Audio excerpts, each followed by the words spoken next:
A Course in Miracles, text, Chapter 23, The War Against Yourself, Section 3, The Laws of Chaos. The laws of chaos can be brought to light, though never understood. Chaotic laws are hardly meaningful, and therefore out of reason's sphere. Yet they appear to constitute an obstacle to reason and to truth. Let us then look upon them calmly, that we may look beyond them, understanding what they are, not what they would maintain. It is essential it be understood what they are for, because it is their purpose to make meaningless and to attack the truth. Here are the laws that rule the world you made, and yet they govern nothing and need not be broken, merely looked upon and gone beyond. The first chaotic law is that the truth is different for everyone. Like all these principles, this one maintains that each is separate and has a different set of thoughts, which sets him off from others. This principle evolves from the belief there is a hierarchy of illusions. Some are more valuable and therefore true. Each one establishes this for himself and makes it true by his attack on what another values, and this is justified because the values differ and those who hold them seem to be unlike and therefore enemies. Think how this seems to interfere with the first principle of miracles. For this establishes degrees of truth among illusions, making it appear that some of them are harder to overcome than others. If it were realized that they are all the same and equally untrue, it would be easy then to understand that miracles apply to all of them. Errors of any kind can be corrected because they are untrue. When brought to truth instead of to each other, they merely disappear. No part of nothing can be more resistant to the truth than can another. The second law of chaos, dear indeed to every worshipper of sin, is that each one must sin and therefore deserves attack and death. This principle, closely related to the first, is the demand that errors call for punishment and not correction. For the destruction of the one who makes the error places him beyond correction and beyond forgiveness. What he has done is thus interpreted as an irrevocable sentence upon himself, which God himself is powerless to overcome.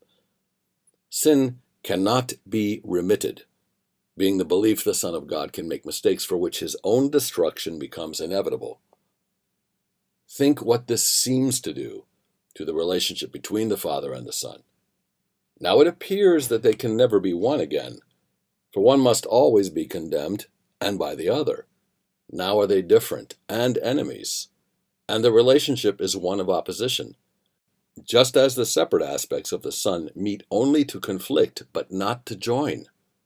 One becomes weak, the other strong by his defeat, and fear of God and of each other now appears as sensible, made real by what the Son of God has done both to himself and his Creator. The arrogance on which the laws of chaos stand could not be more apparent than emerges here. Here is a principle which would define what the Creator of reality must be, what he must think, and what he must believe, and how he must respond, believing it. It is not seen as even necessary that he be asked about the truth of what has been established for his belief. His Son can tell him this, and he has but the choice whether to take his word for it or be mistaken. This leads directly to the third preposterous belief that seems to make chaos eternal. For if God cannot be mistaken, then he must accept his Son's belief in what he is and hate him for it. See how the fear of God is reinforced by this third principle. Now it becomes impossible to turn to him for help in misery, for now he has become the enemy who caused it and to whom appeal is useless. Nor can salvation lie within the Son, whose every aspect seems to be at war with him and justified in its attack. And now is conflict made inevitable and beyond the help of God. And now salvation must remain impossible because the Savior has become the enemy. There can be no release and no escape. Atonement thus becomes a myth, and vengeance, not forgiveness, is the will of God. From where all this begins, there is no sight of help that can succeed. Only destruction can be the outcome. And God himself seems to be siding with it, to overcome his Son. Think not the ego will enable you to find escape from what it wants. That is the function of this course, which does not value what the ego cherishes. The ego values only what it takes. This leads to the fourth law of chaos, which, if the others are accepted, must be true. This seeming law is the belief you have what you have taken. By this, another's loss becomes your gain, and thus it fails to recognize that you can never take away save from yourself. Yet all the other laws must lead to this, for enemies do not give willingly to one another, nor would they seek to share the things they value, and what your enemies would keep from you must be worth having, just because they keep it hidden from your sight. All of the mechanisms of madness are seen emerging here. The enemy made strong by keeping hidden the valuable inheritance which should be yours, your justified position and attack for what has been withheld, and the inevitable loss the enemy must suffer to save yourself. Thus do the guilty ones protest their innocence. Were they not forced into this foul attack by the unscrupulous behavior of the enemy, they would respond with only kindness. But in a savage world, the kind cannot survive, so they must take or else be taken from. And now there is a vague, unanswered question, not yet explained. What is this precious thing, this priceless pearl, this hidden secret treasure to be wrested in righteous wrath from this most treacherous and cunning enemy? It must be what you want, but never found. And now you understand the reason why you found it not. For it was taken from you by this enemy and hidden where you would not think to look. He hid it in his body, making it the cover for his guilt, the hiding place for what belongs to you. Now must his body be destroyed and sacrificed that you may have that which belongs to you. His treachery demands his death that you may live, and you attack only in self-defense. But what is it you want that needs his death? Can you be sure your murderous attack is justified unless you know what it is for? And here a final principle of chaos comes to the rescue. It holds there is a substitute for love. This is the magic that will cure all of your pain, the missing factor in your madness that makes it sane. This is the reason why you must attack. Here is what makes your vengeance justified. Behold, unveiled, the ego's secret gift, torn from your brother's body, hidden there in malice and in hatred for the one to whom the gift belongs. He would deprive you of the secret ingredient which would give meaning to your life. The substitute for love, born of your enmity to one another, must be salvation. It has no substitute, and there is only one, and all your relationships have but the purpose of seizing it and making it your own. Never is your possession made complete, and never will your brother cease his attack on you for what you stole, nor will God end his vengeance upon both. For in his madness he must have this substitute for love and kill you both. You who believe you walk in sanity, with feet on solid ground and through a world where meaning can be found, consider this. These are the laws on which your sanity appears to rest. These are the principles which make the ground beneath your feet seem solid, and it is here you look for meaning. These are the laws you made for your salvation. They hold in place the substitute for heaven which you prefer. This is their purpose. They were made for this. There is no point in asking what they mean. That is apparent. The means of madness must be insane.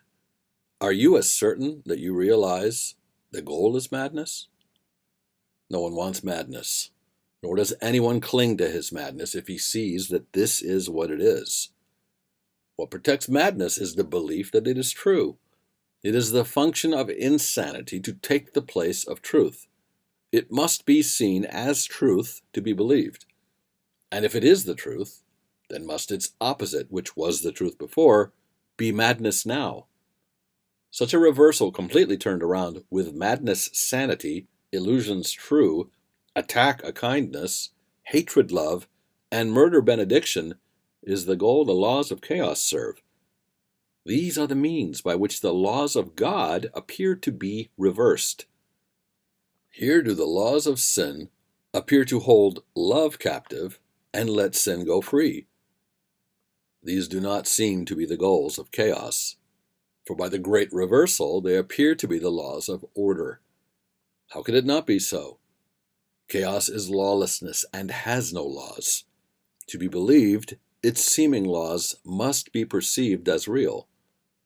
Their goal of madness must be seen as sanity, and fear with ashen lips and sightless eyes, blinded and terrible to look upon, is lifted to the throne of love, its dying conqueror, its substitute, the Savior from salvation.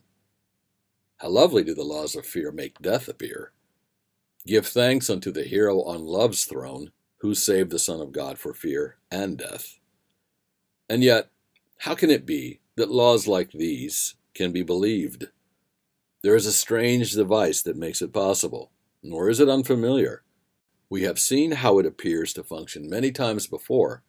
In truth, it does not function. Yet in dreams, where only shadows play the major roles, it seems most powerful. No law of chaos could compel belief but for the emphasis on form and disregard of content. No one who thinks that one of them is true sees what it says. Some forms it takes seem to have meaning, and that is all. How can some forms of murder not mean death? Can an attack in any form be love?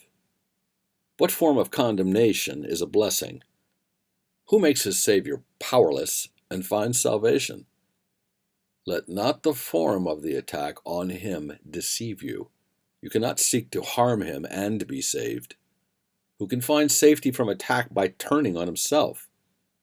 How can it matter what the form this madness takes? It is a judgment that defeats itself, condemning what it says it wants to save. Be not deceived when madness takes a form you think is lovely. What is intent on your destruction is not your friend. You would maintain and think it true that you do not believe these senseless laws nor act upon them. And when you look at what they say, they cannot be believed. Brothers, you do believe them. For how else could you perceive the form they take with content such as this? Can any form of this be tenable? Yet you believe them for the form they take and do not recognize the content. It never changes. Can you paint rosy lips upon a skeleton, dress it in loveliness, pet it and pamper it, and make it live? And can you be content with an illusion that you are living? There is no life outside of heaven. Where God created life, there life must be. In any state apart from heaven, life is illusion. At best it seems like life, at worst like death. Yet both are judgments on what is not life, equal in their inaccuracy and lack of meaning. Life not in heaven is impossible, and what is not in heaven is not anywhere. Outside of heaven, only the conflict of illusions stands, senseless, impossible, and beyond all reason, and yet perceived as an eternal barrier to heaven. Illusions are but forms. Their content is never true. The laws of chaos govern all illusions. Their forms conflict, making it seem quite possible to value some above the others. Yet each one rests as surely on the belief the laws of chaos are the laws of order as do the others. Each one upholds these laws completely, offering a certain witness that these laws are true. The seeming gentler forms of the attack are no less certain in their witnessing or their results. Certain it is illusions will bring fear because of the beliefs that they imply, not for their form, and lack of faith and love in any form attests to chaos as reality. From the belief in sin, the faith in chaos must follow. It is because it follows that it seems to be a logical conclusion, a valid step in ordered thought. The steps to chaos do follow neatly from their starting point. Each is a different form in the progression of truth's reversal, leading still deeper into terror and away from truth. Think not one step is smaller than another, nor that return from one is easier.